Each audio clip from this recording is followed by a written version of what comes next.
सर्वपापविनिर्मुक्तो विष्णुलोकै महीयते।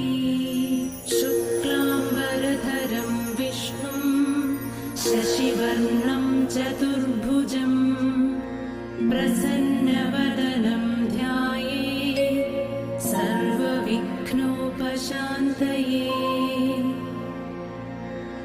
शान्ताकारं भुजगशयनं पद्मनाभं सुरेशं विश्वाधारं गगनसदृशं मेघवर्णं शुभांगं लक्ष्मीकान्तं कमलनयनं योगिभिर्ध्यानगम्यं वन्दे विष्णुं भवभयहरं सर्वलोकैकनाथम्।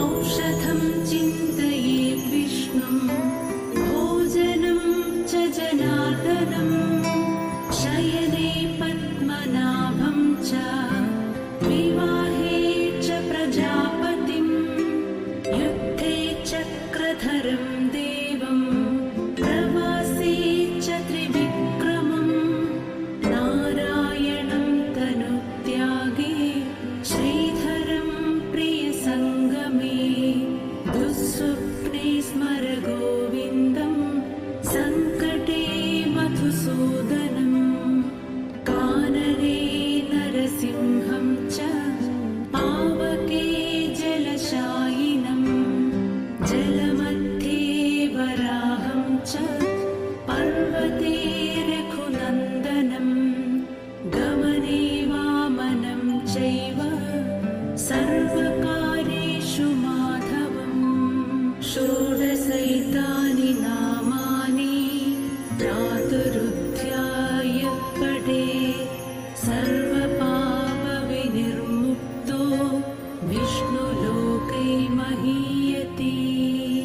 शुक्लाम्बरधरं विष्णुं शशिवर्णं चतुर्भुजं प्रसन्नवदनं ध्यायेत् सर्वविघ्नोपशान्तये।